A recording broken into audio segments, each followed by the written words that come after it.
اگر کارگردانان بزرگی مانند آکیرا کوروساوا یا آلفرد هیچکاک در زمان حال زنده بودند، احتمالاً دیدگاه متفاوتی نسبت به هوش مصنوعی و کاربرد آن در صنعت سینما داشتند.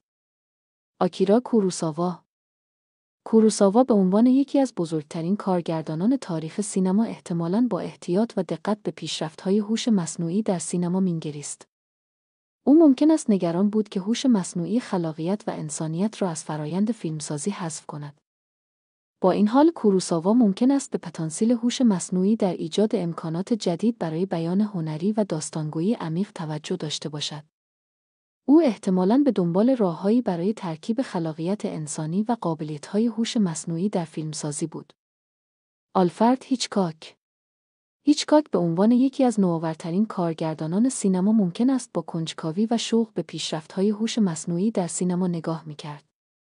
او ممکن است به دنبال استفاده از هوش مصنوعی برای ایجاد تأثیرات بصری و روایی جدید در فیلم‌هایش باشد. هیچکاک ممکن است به دنبال راههایی برای استفاده از هوش مصنوعی در جهت تقویت تنش سوءظن و ابهام در فیلم‌هایش باشد. همچنین او ممکن است نگران باشد که هوش مصنوعی منجر به از دست رفتن جنبه‌های انسانی و شخصی در فیلمسازی شود. در مجموع این دو کارگردان بزرگ احتمالاً با نگاهی متفاوت اما دقیق به پتانسیل‌ها و چالش‌های هوش مصنوعی در سینما می‌نگریستند و به دنبال راههایی برای ادغام آن با خلاقیت و انسانیت در فیلمسازی بودند.